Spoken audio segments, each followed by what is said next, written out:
Ya, selamat pagi para petani pemula. Selamat datang kembali di Dani Riani Channel. Pada pagi hari ini saya tidak berada di lahan atau di sawah karena semalam hujan besar dan masih gerimis. Jadi saya sekarang berada di rumah petani binaan juga. Dan saya ada mau membahas tentang hama penggerak batang dan terjadinya ampas akibat hama penggerak batang.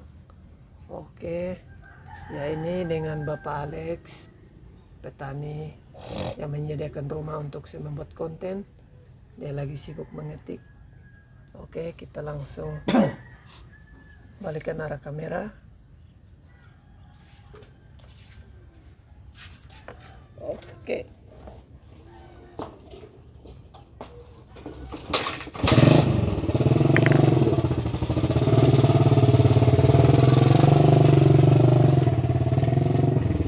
Para petani pemula, ini ada beberapa sampel yang sudah saya petik. Nah, ini ada beberapa sampel. Ya, ini adalah sampel yang tentang penggerak batang. Jadi penggerak batang itu hasil akhirnya pasti tidak ada ampas seperti ini ya para petani pemula. Dan di batangnya tuh terputus. Jadi pada saat kita sobek di batangnya itu akan muncul ulat-ulat kecil atau masih dengan telurnya. Jadi ujungnya tuh kalau terputus ujung bawahnya tuh coklat. Itu tanda penggerak batang. Jadi ketika kita tarik dan dia gampang tertarik atau gampang terputus dan ujung pangkal bawahnya itu coklat, itu dipastikan penggerak batang dan hasil akhirnya jadi ampas seperti ini. Jadi ampas itu terjadi ada dua.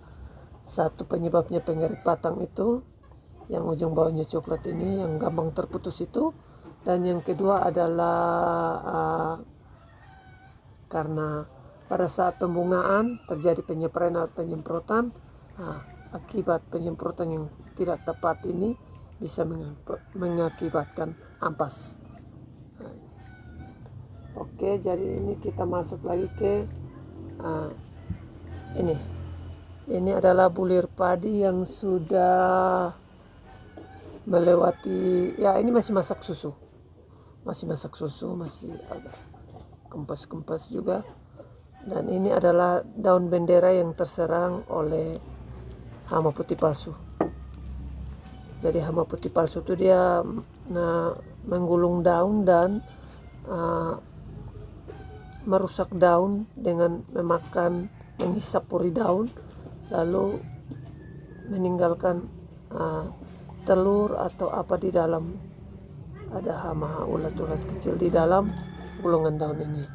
Jadi kalau daun bendera sudah seperti ini akan mempengaruhi proses fotosintesis ini bulir, proses pengisian. Jadi dia sudah terhalang, dia sudah mengganggu. Jadi dia harusnya hijau stabil, hijau bagus untuk menyalurkan matahari itu lebih baik.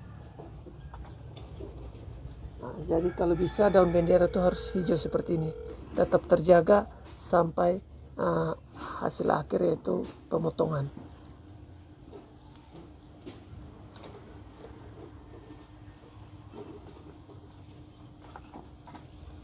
Kalau ini teman-teman para petani pemula, ini adalah fase masak.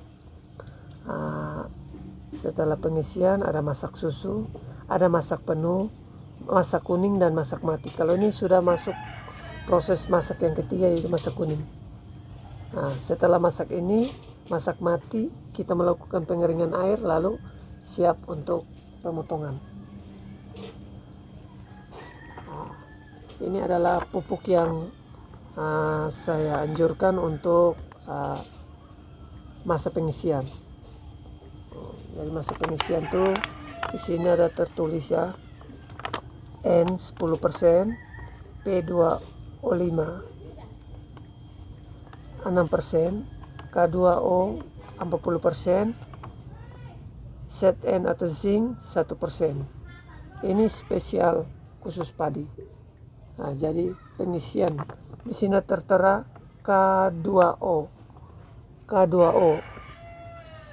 Nah, ini untuk kalium kalsium. Jadi pada fase generatif memang harus dibutuhkan pupuk seperti ini agar pengisiannya betul-betul merata dan hasilnya pun bagus dan padi pun tidak gampang rebah. Oke, jadi ini produknya kapal terbang ya. Produknya kapal terbang, tapi ada banyak.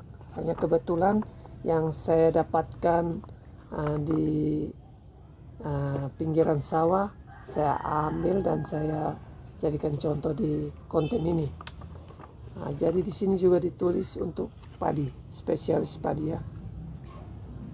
Anakan padi maksimal ini pada saat fase bunting atau fase premodia. Itu kita melakukan penyemprotannya. Pada saat padi keluar malai 70%, di kisaran 65 sampai 70 HST. Itu melakukan penyemprotan. Jadi kalau memang kebingungan atau tidak ada jalan lain dalam pencarian pupuk di masa generatif, boleh menggunakan ini. Tapi banyak produk, dari rumah-rumah produk banyak. Ini hanya kebetulan ini satu paketnya sama bum padi. Ini. Spesialis padi ya. Ini setengah kilo. Oke, jadi mungkin cukup sekian konten video yang saya buat pagi hari ini. Jadi kebetulan tadi baru berhenti hujan, jadi saya tidak berani ke lahan karena memang becek juga. Saya juga baru mau ke tempat kerja, jadi saya terpaksa buat di rumah petani binaan saya juga, Bapak Alex. Terima kasih Bapak Alex juga sudah menyediakan kopi untuk kami minum pagi hari ini. Dan jangan lupa teman-teman para petani pemula untuk like dan subscribe channel Dani Riani. Oke, salam saya dari Kota Betun untuk kita semua. Selamat pagi dan selamat beraktivitas.